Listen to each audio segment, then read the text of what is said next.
Good morning, everybody. I am doing a day in the life today, and I would like you guys to come along and join me. Taking the good with the ups and downs. I wanna see how the world turns round. Let's go adventure in the deep blue sea. Home is with you wherever that may be. Home is with you wherever that may be.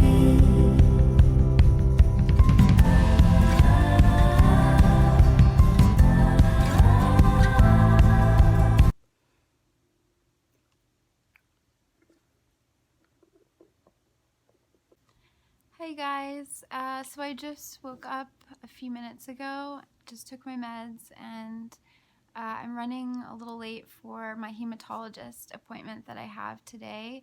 It's a follow-up appointment for my blood clot, the one in my chest. This is the hematologist that came to see me when I stayed in the hospital for the blood clot and the sepsis. The main reason I stayed in the hospital is because of the sepsis, because the blood clot I have wasn't big enough to warrant like a surgery. They gave me Lovenox shots to bust the blood clot, and then they switched me from that to Eliquis, which is a blood thinner. And that I've been doing well on that. I had my ultrasound, my follow-up ultrasound 2 weeks ago. I actually did get the results via my chart online, but I'm going to wait to reveal the results until after I see the doctor. I want to make sure I got the correct results, and I want to hear from her if like what the next step is. Yeah, that was back in September when it actually started on my birthday. August 26th was when I first noticed like pain where my port was here. And I noticed like anytime somebody would hug me, I felt like really bad pain here, but I had thought that it was just because it was still healing because I had just got it placed August 16th, like 2 weeks prior. So I thought it was still healing, but it turns out that it was actually a blood clot, and then it got infected and turned septic. So that's why I ended up in the hospital at the beginning of September. So yeah, I saw the hematologist once since then, and she just wanted me to do a follow-up ultrasound and then come in to discuss the results. Also, I was a little anemic last time I saw her, so I think we're gonna follow up on my blood levels and see how I'm doing with that. I've been sick. I actually got over. I haven't been out for 3 whole weeks. It's been 3 weeks since I've left the house. 3 weeks ago, I had a pot specialist appointment, and then I forgot to wear my mask, which is really stupid because it's flu and cold season, and I have like no immune system. I'm really immunocompromised. So I need to wear a mask when I go out, especially this time of year. But I forgot, and what do you know, I got sick, and I was sick for like over 2 weeks with like low-grade fevers, just the whole works. So I'm so grateful that I'm starting to feel better. I'm still flared up, unfortunately. Like my POTS has been flared up, especially like my heart symptoms. Every time I move my arms, my heart is like palpitating, and I'm having a lot more like PVCs and PACs again. Even though I'm on 2 heart meds, I don't know why I'm flared up. I'm also on 2 liters of IV saline a day. So my IV fluids are also for my POTS and hypovolemia. It's supposed to help me produce more blood since I don't have enough blood in my body. But for some reason, I'm still flared up, or I got flared up, I think since being sick. The night before last night, I was in the bathroom, and normally if I'm about to pass out, I can feel it. Like I get really dizzy, so I sit down. Like I get a lot of warning signs. But it kind of just hit me out of nowhere. I was standing in the bathroom, and all of a sudden I felt really faint, and I blacked out, and I fainted for like a second, and I hit the door, and I came to as soon as I hit the door, and my head like started bleeding, and I have like 2 like what do you call it? What do you call that? Wounds on my head. So anyway, I have to get ready, and I don't think I'll have time to run my IV fluids until after my appointment. I think it's great. I was really debating if I was going to give it to her, but I think I will. You didn't change anything with the arms. I did. I made her arms like not as straight. I tried to round it out a little bit, but you can't really tell. Yeah. I can see that. There wasn't like too much that I could do. It bugs me that her face isn't even, but again, it's because I painted in watercolor and I'm used to painting in acrylic. Like I painted in acrylic style with watercolors. Hopefully she likes it. I painted it with a lot of love. This is for my dear friend Sapna. She's so beautiful. She's like a goddess, and that's what inspired me to make this painting for her. She's moving to South Korea for 6 months. So I wanted to paint something for her to take with her. I don't know. I wasn't too happy with it. The concept is it's supposed to be like a goddess who she represents life, and she's holding like hearts and stars over the earth and spreading a bunch of love, and this is just a bunch of like good vibes that she's spreading, and this is the tree of life. I don't know if I said that already, but yeah. Anyway, I'm dilly-dallying too much. Guys, check out my socks. They are awesome. Pineapple, strawberries, watermelon, oranges, yummy fruit socks. Check out my socks. So stylish. Awesome lime, I think these are going to be in yellow, vogue. And orange, and I've worn them hundreds of times. I think mine win. What do you guys say? Whose socks are cuter? No contest there. Sorry, but...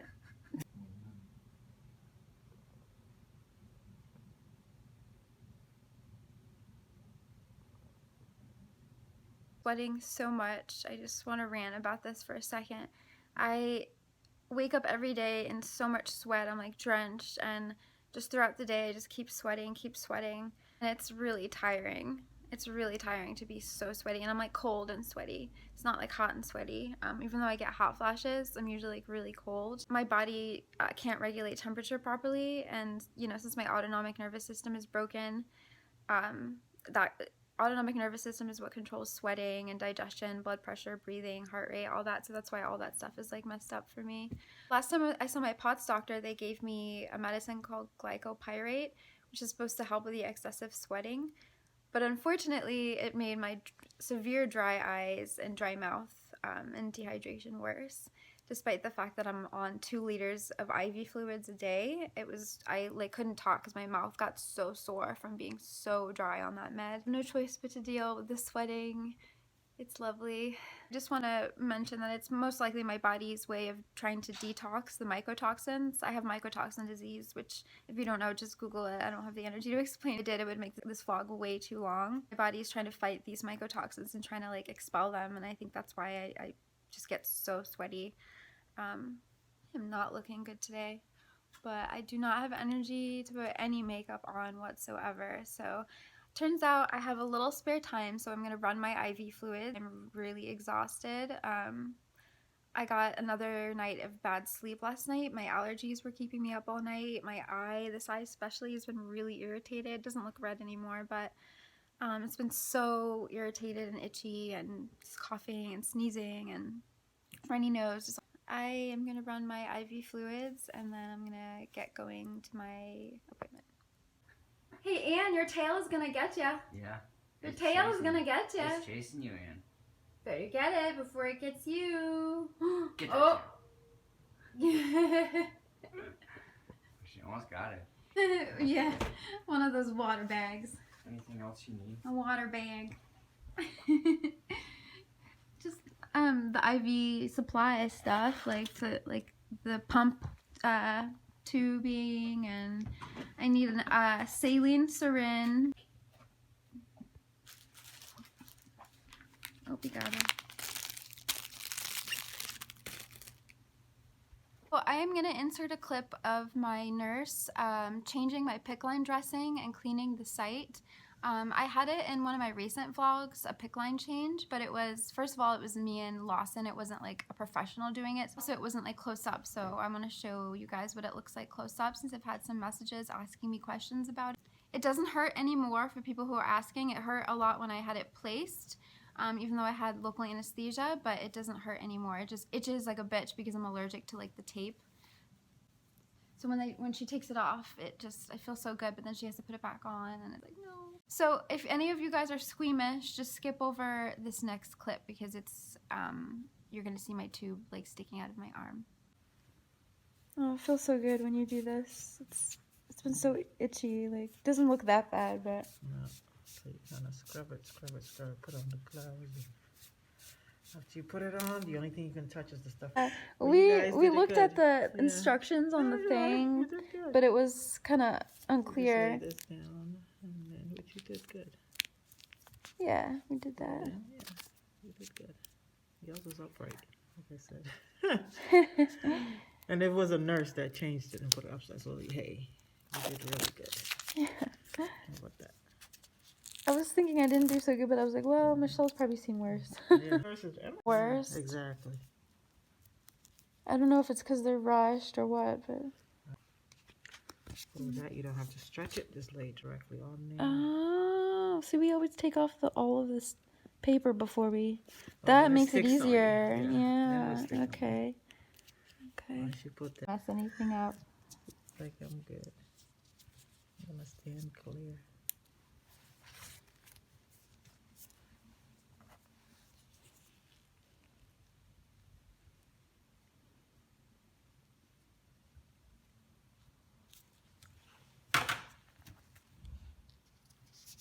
Are you gonna leave it off or you wanna connect it? I'm gonna connect. Okay. Run my fluids.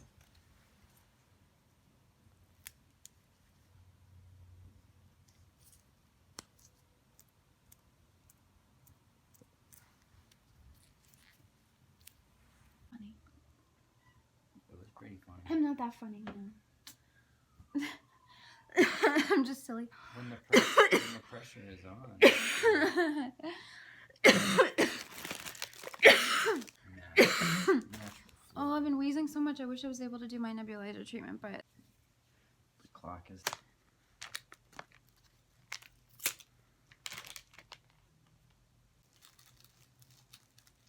Field.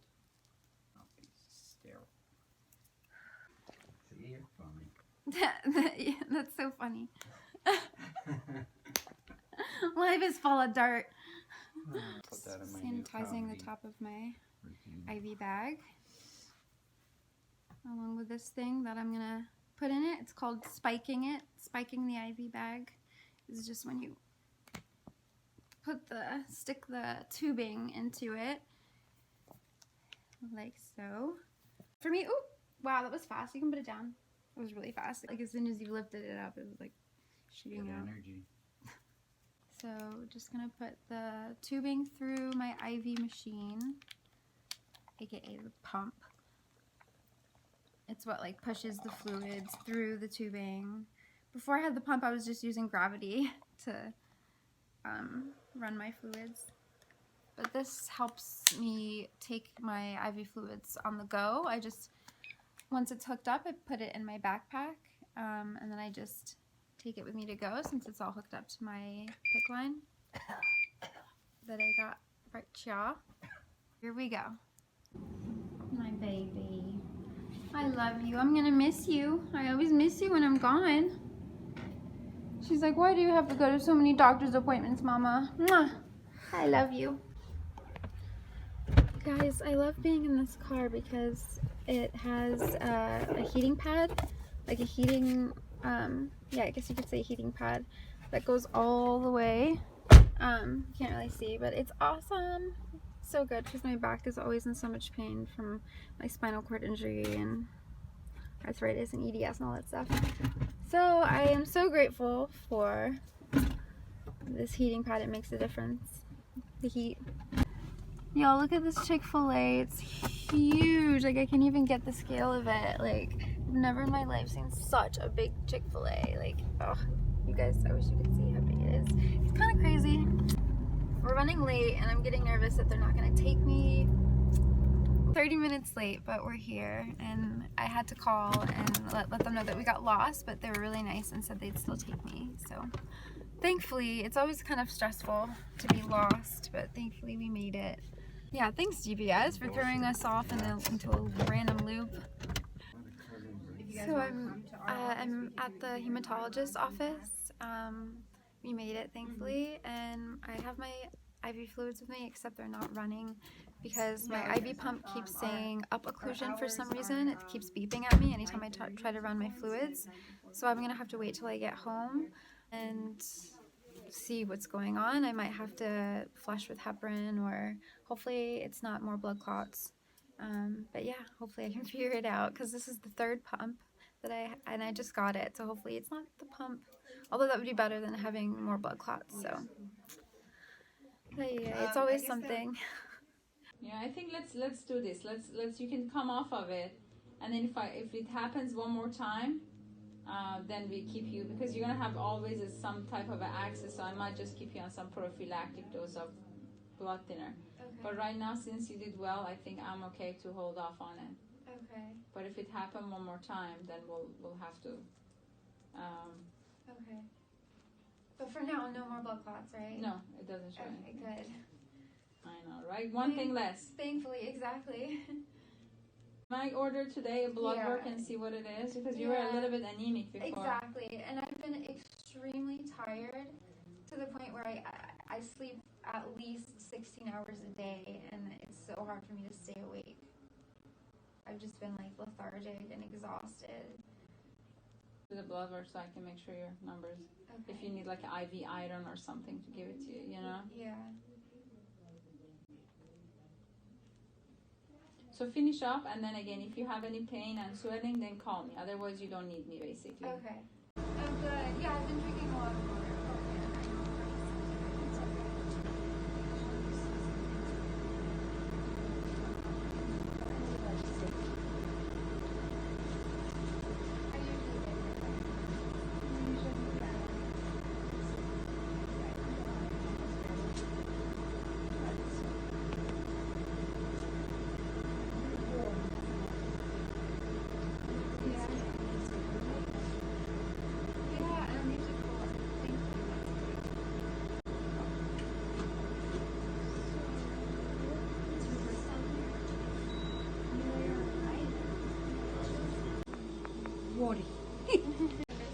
I usually get a few sticks before. Yeah, that was a good one. Hand is usually easier. Yeah, But right. They do my hand. It's much easier than my vein. Yeah, Yeah, exactly. I just don't like to do it more than one if I can't help because it. it bruises me. Yeah. I just don't like to do it more than one time. I feel like Hey guys, so my appointment went really well. I don't have any more blood clots in my chest, thankfully.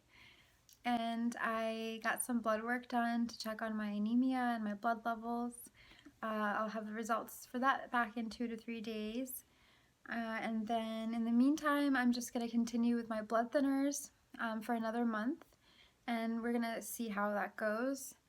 Yeah, I think that's pretty much it for how it went today with the hematologist. I wanted to quickly talk about a med that was recently recalled, ranitidine or Zantac. I think both over-the-counter and prescription forms were recalled.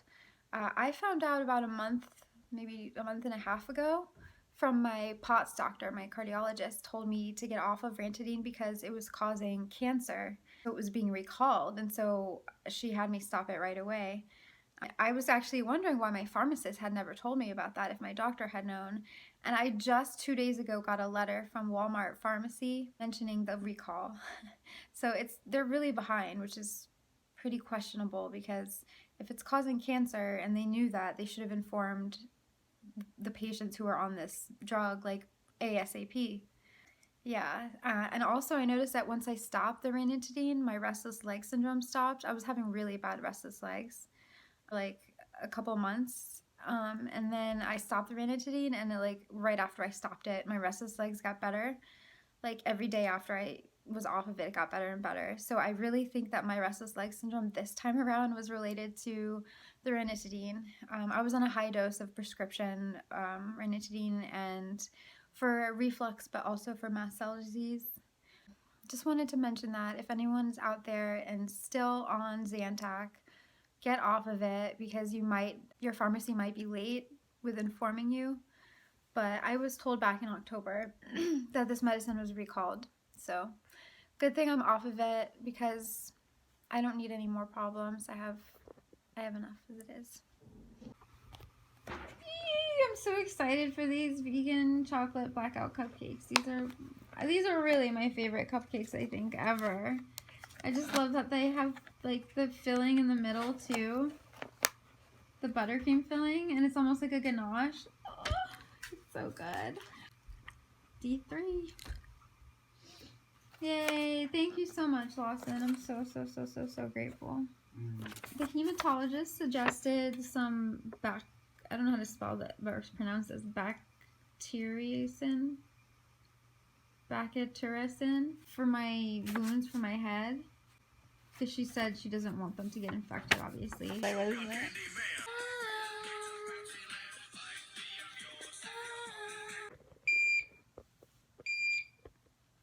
That means either, I don't know, it says up occlusion every time I move the IV pump, basically. I'm gonna have to turn it off and turn it on again and hope and pray that it will work now that it's hanging on the pole. I'm just resting here in my heating pad as per usual, trying to figure out what's going on with my IV. It's still not working, and I don't know if it's the pump or if there's an issue with my PICC line or what it is. So I'm gonna flush and hopefully that will help. If not, I'm gonna have to call my infusion company and try to figure out what's going on. So let's try to flush my PICC line and see if that will help allow the fluids to run, or the IV pump to work properly.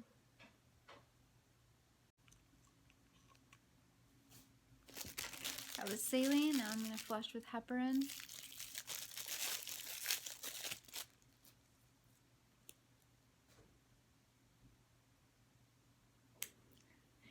Gotta get the water or the air bubbles out of the syringe, and it's always hard to get the air bubbles out without like squirting out a bunch of the fluids. Okay, I hope this helps, because if it doesn't, I'm at a loss. There's nothing more I can do other than call my infusion company and see what they say. I think we got it to work, finally. I hope I'm not jinxing it, but I think we got it to work because it's hanging on the pole. I don't know if you guys can see, but once we put it on the pole, it seemed to be okay. Like, it was just not happy in my backpack.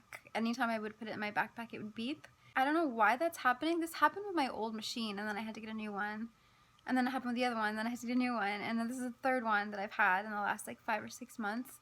So hopefully I don't have to get a fourth one, because I do need to put it in my backpack, not just for doctor's appointments, which I have a ton of, but just to get to the bathroom and move around. I mean, I am bedbound, but I do move around a little bit.